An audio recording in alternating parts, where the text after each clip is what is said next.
Hi friends, most welcome all of you in my YouTube channel D target. आप लोगों का मेरे channel में हार्दिक स्वागत एवं अभिनंदन है। जैसा कि आप सभी लोग इस व्हाइट बोर्ड पे देख रहे हैं, आज हम लोग एजुकेशनल साइकोलॉजी की महत्वपूर्ण टॉपिक पर डिस्कस करने वाले हैं।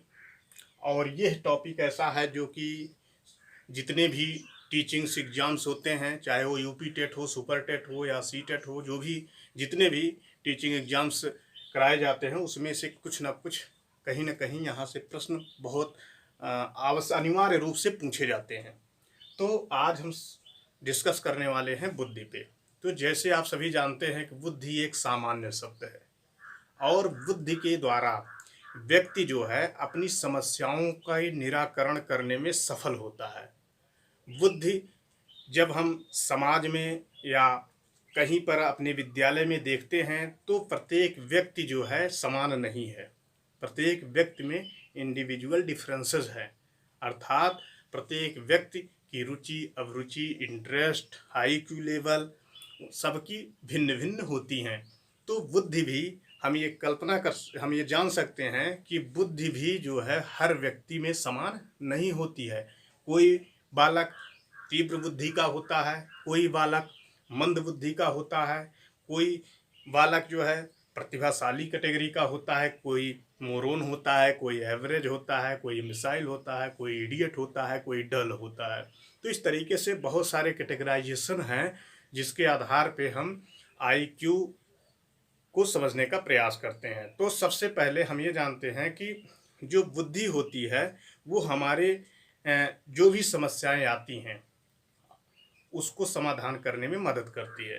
जैसे हमारी मानसिक योग्यताएं जो होती हैं उनसे लाभ उठाते हुए, अपनी मानसिक योग्यताओं से लाभ उठाते हुए हम बुद्धि का प्रयोग करके अपनी सामान्य समस्याओं को समाधान करने में सफल होते हैं। तो बुद्धि को और स्पष्ट ढंग से जानने के लिए हमें बुद्धि के संदर्भ में दी गई प्रसिद्ध मनोवैज्ञानिकों के डेफिनेशंस को समझना जरूरी हो जाता है। तो आइए हम देखते हैं कि मनोवैज्ञानिकों ने बुद्धि को किस तरीके से डिफाइन करने का प्रयास किया है, किस तरीके से उन्होंने बुद्धि की अवधारणा को स्पष्ट किया है। तो आइए देखते हैं। सबसे पहले हम बिने के अनुसार, बिने एक महत्वपूर्ण साइकोलॉजिस्ट जिसने बुद्धि के क्षेत्र में बहुत ही महत्वपूर्ण कार्य किया, जो कि हम आगे इनके बारे में डिस्कस करेंगे। तो इन्होंने कहा किसी समस्या को समझना, उसके विषय में तर्क करना तथा किसी निश्चित निर्णय पर पहुंचना बुद्धि की आवश्यक क्रियाएं हैं, ये बिने ने कहा था। तो बिने ने कहा कि किसी समस्या को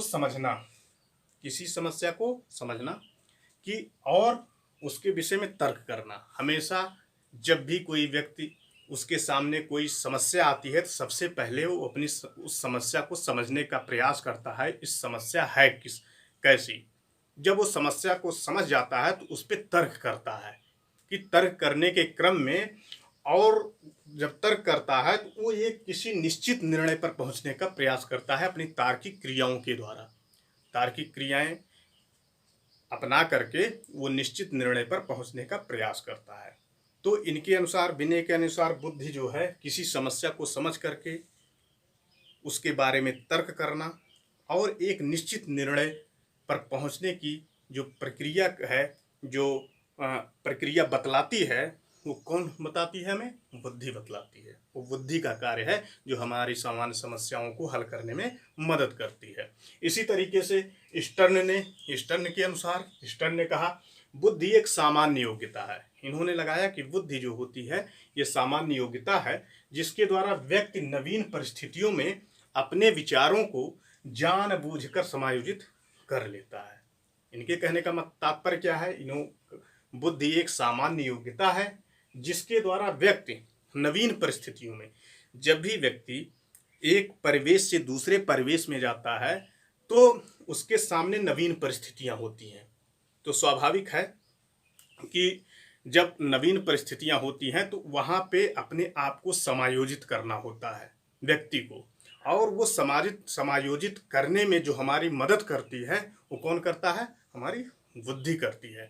अर्थात नवीन परिस्थितियों में समायोजन करने की जो प्रक्रिया चलती है, जो समायोजन हम अपने आप को समायोजित करने का प्रयास करते हैं नवीन परिस्थिति में, वो कौन बताती है? हमें बुद्धि बताती है। और हम जो है बुद्धि के प्रयोग करके नवीन परिस्थितियों में अपने आप को ढालने का प्रयास करते हैं।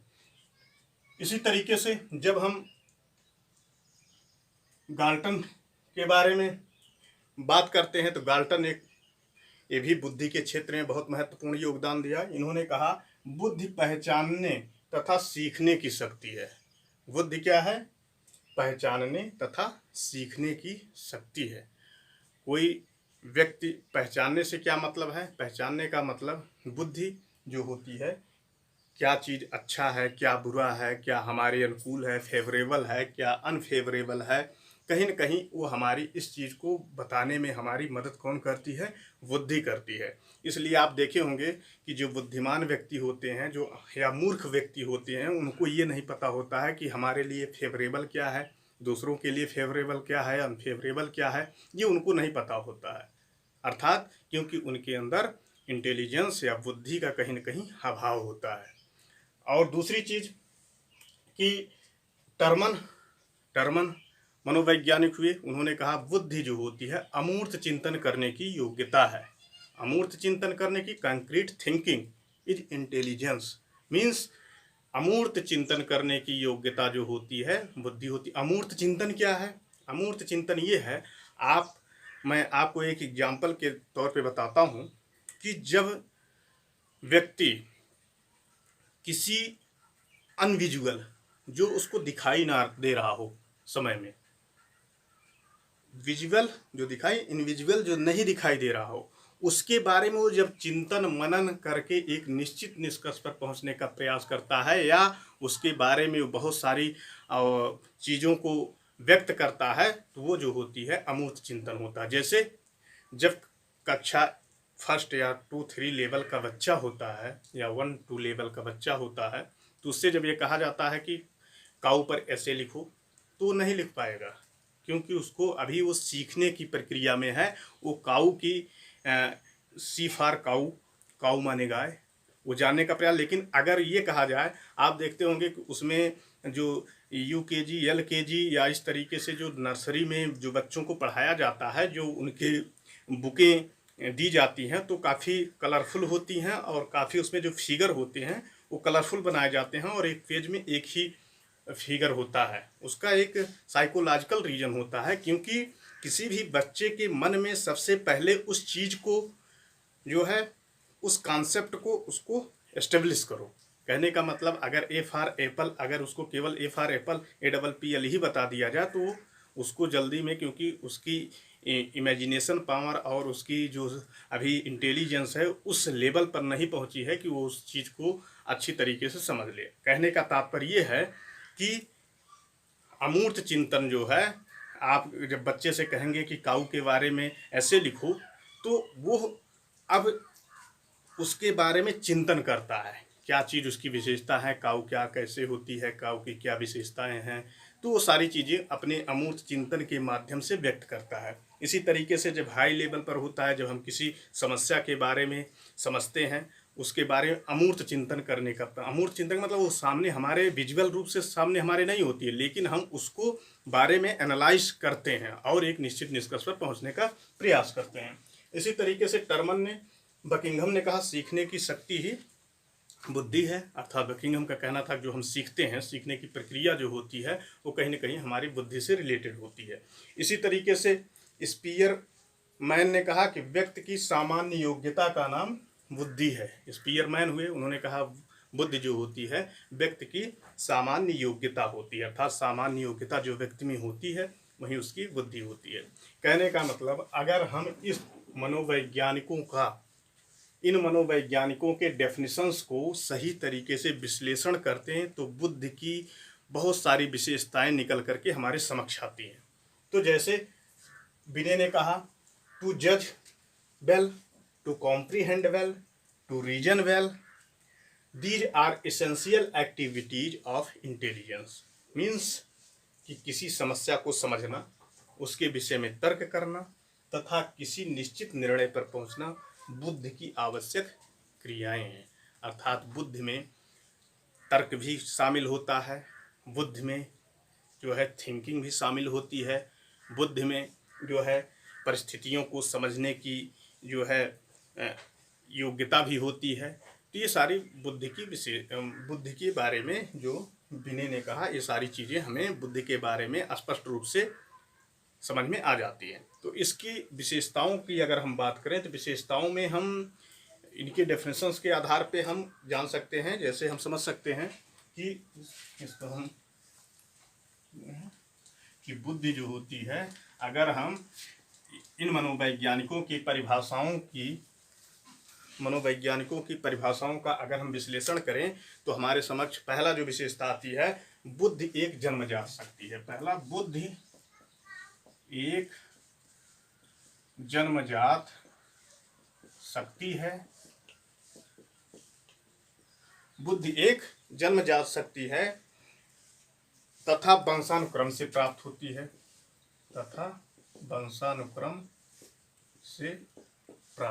है, कहने का मतलब ये है, बुद्धि एक जन्मजात शक्ति है। बुद्धि जो होता है वो जन्म से बच्चों को मिलता है। कहने का मतलब जिस तरीके से उसके माता पिता या जिस तरीके से उसके जो माता पिता दादा दादी जो कि पितृक गुण जो होता है जो बच्चों को जन्म से प्राप्त होता है वो वंशानुक्रम में आता है। और इस तरीके से मनोवैज्ञानिकों का मानना है कि बुद्धि जो होती है वो जन्मजात होती है। अर्थात जन्म के ही समय ये निर्धारित होता है कि बच्चों की IQ लेवल या बच्चा कितना बुद्धिमान है। जैसे कि आप जब अधिगम में जाते हैं तो अधिगम में पढ़ते हैं तो वहाँ पे सिगमंड फ्रायड का भी स्टेटमेंट है कि बालक को जो भी कुछ बनना होता है 4 या 5 वर्ष की अवस्था में बन जाता है।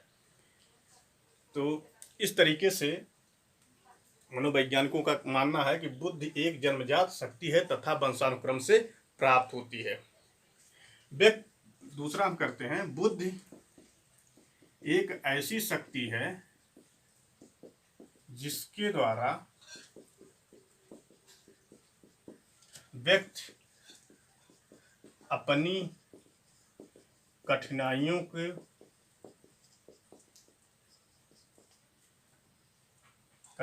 का समाधान करने में सफल होता है। कहने का मतलब ये है, बुद्धि एक ऐसी शक्ति है जिसके द्वारा व्यक्ति अपनी कठिनाइयों को, जो उसकी समस्याएं हैं, उसको समाधान करने में सफल होता है। बुद्धि सीखने की क्षमता है। अगर हम तीसरी बात करें, बुद्धि क्या है? बुद्धि सीखने की क्षमता है। बुद्धि सीखने की क्षमता है अर्थात जो कैपेसिटी डिपेंड करती है, बच्चों की जो लर्निंग कैपेसिटी डिपेंड करती है, वो किस पे डिपेंड करती है? बुद्धि पर डिपेंड करती है। कहने का मतलब आप जब देखते हैं, जब कक्षा में शिक्षण कार्य अध्यापक के द्वारा किया जाता है तो वहाँ पे हमें स्पष्ट रूप से दिखाई देता है कुछ बच्चे जो है बहुत जल्दी उस विषय वस्तु को जो अध्यापक के द्वारा रिप्रेजेंट किया जा रहा है बहुत अच्छी तरीके से अडॉप्ट कर लेते हैं, और कुछ बच्चे जो है देर में अडॉप्ट करते हैं। तो ये क्या होता है? बुद्धि सीखने की क्षमता है। सीखने की क्षमता है। बुद्धि अतीत अनुभवों से लाभ उठाने की योग्यता है। अगर हम बात करें तो बुद्धि जो है अतीत अनुभवों से लाभ उठाने की योग्यता है। अतीत अनुभव कहने का मतलब बुद्धि हमें हमेशा अपने पास्ट को समझ करके और वर्तमान में जो है जो समस्या है, हम पास्ट से अपने अनुभव लेकर के हम वर्तमान की समस्याओं को समाधान करने में सफल होते हैं। अर्थात बुद्धि हमें सिखाती है, बुद्धि हमें बताती है कि हमें जो भूतकाल में या जो पास्ट में जो चीज़ें हमसे गलतियां हुई हैं उन चीज़ों से हमें सीख लेकर के बुद्धि हमें ये बताती है कि वर्तमान में हम उन चीज़ों की उसकी गलती ना करके हम अपनी समस्या का समाधान करें। अर्थात बुद्धि अतीत अनुभवों से लाभ उठाने की योग्यता होती है। बुद्धि में अतीत अनुभव से लाभ उठाने की योग्यता होती है। बुद्धि अमूर्त चिंतन की योग्यता है। जैसा कि टर्मन महोदय ने कहा, बुद्धि जो है क्या है?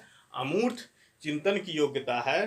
अर्थात बुद्धि के द्वारा जो प्रत्यक्ष नहीं है उसके बारे में सोच विचार कर सकते हैं। जब टर्मन महोदय ने कहा बुद्धि अमूर्त चिंतन करने की योग्यता है, अमूर्त चिंतन का योग्यता का मतलब मैंने पहले बताया कि जो हमारे सामने प्रत्यक्ष रूप से मौजूद नहीं है उसके बारे में हम चिंतन मनन तर्क करके एक निश्चित निष्कर्ष निकालने में सफल होते हैं। वो किसके द्वारा सफल होते हैं? बुद्धि के द्वारा सफल होते हैं। बुद्धि विभिन्न योग्यताओं का समूह है। अर्थात मनोवैज्ञानिकों का मानना था कि बुद्धि जो है, बुद्धि विभिन्न योग्यताओं का समूह है। जैसा कि हमने पहले बताया कि मनोवैज्ञानिकों ने माना भी है कि बुद्धि जो होती है वो सामान्य योग्यता से संबंधित होती है। तो उसके आधार पे हम ये कह सकते हैं बुद्धि विभिन्न योग्यताओं का समूह है, उसमें विभिन्न योग्यताएं शामिल होती हैं। उसमें जैसा कि जब हम आपको बुद्धि के सिद्धांत के बारे में बताएंगे तो वहाँ पे हम बताएंगे न्यूमेरिकल, वर्बल, स्पैटियल जो भी होती हैं इन बुद्धि में शामिल होती हैं, जो सामान्य योग्यता से संबंधित होती हैं। इसके अलावा बुद्धि द्वारा अर्जित ज्ञान नवीन परिस्थितियों में हम प्रयोग कर सकते हैं। अर्थात बुद्धि के द्वारा जो अर्जित ज्ञान है उस ज्ञान का प्रयोग, जैसा कि आपको मैंने पहले बताया था कि जो स्टर्न महोदय की परिभाषा थी कि नवीन परिस्थितियों में जानबूझकर समायोजित करने की प्रक्रिया बुद्धि कहलाती है। तो वही चीज़ यहाँ पे है। उसके आधार पे हम कहें तो उसके आधार पे ये विशेषता निकल के सामने आती है, बुद्धि द्वारा अर्जित ज्ञान नवीन परिस्थितियों में हम उसका उपयोग कर सकते हैं। बुद्धि के द्वारा जो भी हमें अनुभव प्राप्त होते हैं उस अनुभव का लाभ हम आने वाले समय में नवीन परिस्थितियों में हम उसका उपयोग करते हैं। इसके अलावा बुद्धि और ज्ञान में अंतर होता है। सबसे बड़ी बात ये होती है कि बुद्धि और ज्ञान दोनों दो चीज़ें हैं, बुद्धि और ज्ञान एक नहीं है। ये जरूरी नहीं है कि जो बहुत ज़्यादा ज्ञानी आदमी हो बुद्धिमान भी हो। ये आवश्यक हो सकता है, ये मान लिया जा सकता है कि जो बहुत ज़्यादा बुद्धिमान हो बहुत ज़्यादा ज्ञानी हो सकता है, लेकिन बहुत ज़्यादा ज्ञानी हो और वो जरूरी नहीं कि बहुत ज़्यादा बुद्धिमान हो, क्योंकि ऐसा बहुत सारा उदाहरण हमारे समक्ष दिखाई देता है। मैं आपको बताता हूँ कि मैंने कक्षा 7 या 8 में पढ़ा था और मैंने इसके बारे में डिस्कस भी किया है। तो वहाँ पे 3 ब्राह्मण होते हैं और 3 ब्राह्मण जो है बहुत ही ज्ञानवान होते हैं, उनको बहुत ज़्यादा ज्ञान होता है और वो उनको एक चीज़ उनको ये भी पता होता है कि जहाँ पे बहुत सारी चीज़ें, बहुत सारी वस्तुएं नुकसान हो रही हैं, वहाँ पे कुछ चीज़ें अगर बचा ली जाएं तो वो बुद्धिमत्ता का कार्य होता है। और सही भी है कि अगर जहाँ पे सब कुछ जा रहा हो, कहा भी गया है कि something is better than nothing, तो उनको ये पता था, ये उनको इस चीज़ से अवगत थे। तो तीनों ब्राह्मण जो है नदी में स्नान करने जाते हैं। नदी में जब वो स्नान करने जाते हैं तो उनका एक मित्र जो है उस नदी में डूबने लग जाता है। तो चूंकि वो ब्राह्मण थे, उन्होंने बड़ी बड़ी लंबी चोटी रखी थी, तो उन्होंने क्या किया, उसमें से एक ब्राह्मण उसको डूबते हुए जब देखा तो उसकी चोटी को पकड़ा और काट लिया। तो कहने का मतलब ये हुआ कि चोटी काट के ले लिया और उसके दिमाग में ये बात आई कि जहाँ पे सब कुछ जा रहा हो वहाँ पे कुछ चीज़ें ही बचा लेना बुद्धिमत्ता है। अब आप इससे समझ गए होंगे कि बुद्धि और ज्ञान में क्या अंतर है। रटा रटाया चीज़ या रटी रटाई विषय वस्तु, जो चीज़ केवल हम जान लेते हैं लेकिन उसका अपने व्यवहारिक जीवन में हम सदुपयोग नहीं कर पाते हैं, तो उस ज्ञान का कोई मतलब नहीं है। ज्ञान तभी सार्थक होता है जब उस ज्ञान का हम अपने बौद्धिक उपयोग करके हम उस ज्ञान को अप्लाई कर सकें अपने व्यवहारिक जीवन में। अंडरस्टैंड? ये सारी विशेषताएं थी जो कि आप बुद्धि के बारे में समझे। अब बुद्धि को प्रभावित करने वाले कारक कौन से होते हैं? तो बुद्धि को प्रभावित करने वाले कारक के बारे में हम दूसरे दिन बताएंगे, क्योंकि वीडियो बहुत लंबा हो जाएगा, इसलिए